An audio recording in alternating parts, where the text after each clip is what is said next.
Welcome to Alien View.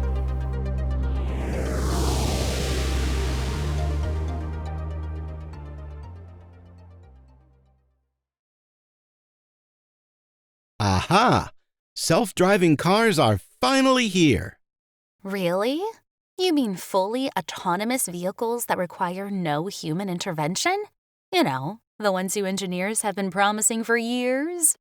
Yes, indeed. They're finally here. That's great! My eyesight isn't so good these days. It'd be nice to get a ride whenever I want. So are they safe? Our data clearly indicates that self-driving cars are very safe. The difference in fatal accident rates between autonomous vehicles and humans is significant. The vast majority of motor vehicle accidents are due to human error. Frankly, I don't understand the controversy, other than human ignorance and fear of the unknown. The current motor vehicle accident rate for autonomous vehicles is less than 1 per 100,000 miles driven. I'm not sure how impressive that is. There are millions of drivers on the road with an accident rate far lower. I'm a 58-year-old industrial psychologist and have not had an accident since I was a dumb teenager 40 years ago.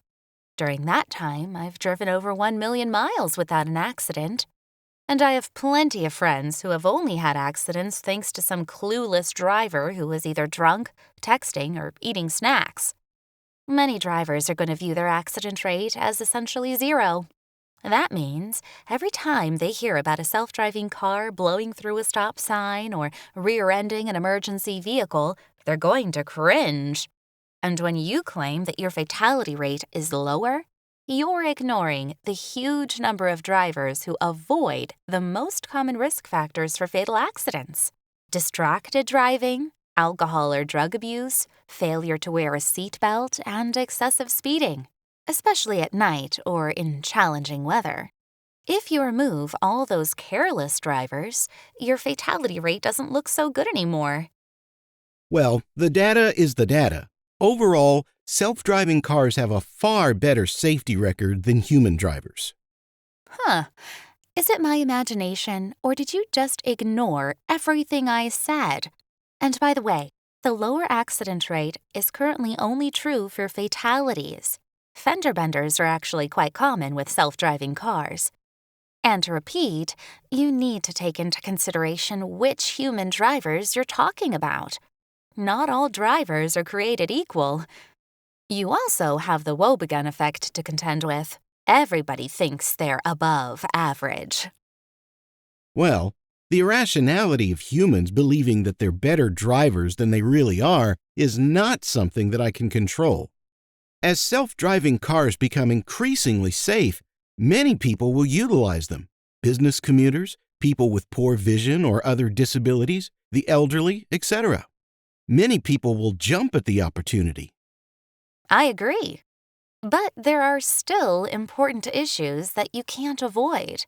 You have to consider all the drivers on the road, not just those who are passengers in self-driving cars. For example, what speed will your self-driving cars travel on the highway? Why, the speed limit, of course. Then you're going to piss off almost everybody else on the road, including those business commuters riding in your self-driving cars, because nobody drives at the speed limit. You've got to be realistic. Sorry, but if our autonomous vehicles travel above the posted speed limit, it will expose our company to all sorts of legal problems. If there's an accident, we'll be accused of traveling at an unsafe speed. And government authorities wouldn't be too pleased if we programmed our vehicles to travel in excess of the posted speed limit. I mean, the speed limit is there for a reason, right?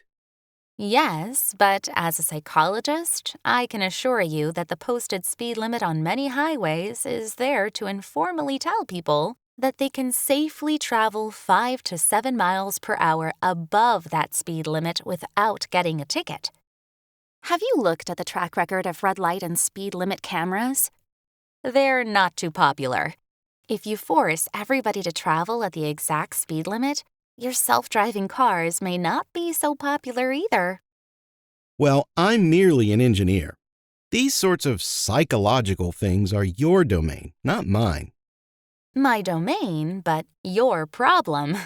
You are the one building the cars. What's the point of spending billions of dollars on self-driving vehicles if you're not going to address the social issues? Do you know what happened when the United States federal government imposed a 55-mile-per-hour maximum speed limit in the 1970s to save gasoline? Many Western states revolted. Montana has double the landmass of all 6 New England states combined. Montana is also 50% larger in size than the entire United Kingdom.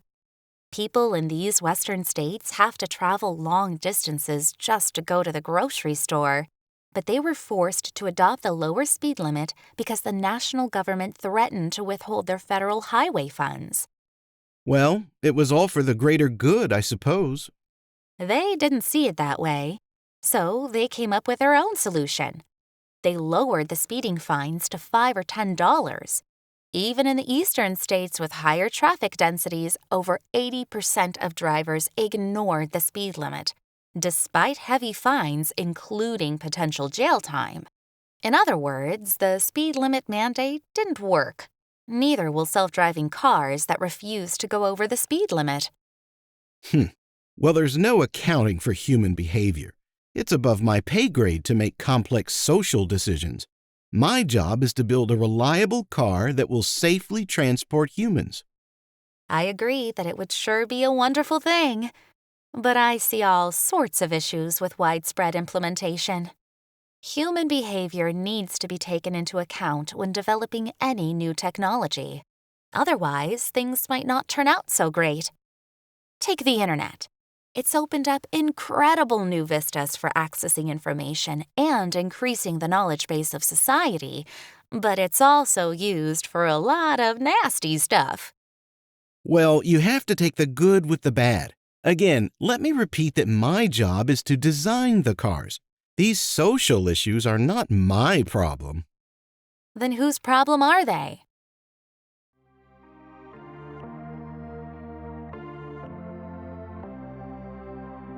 Film actress Iman Kashawi.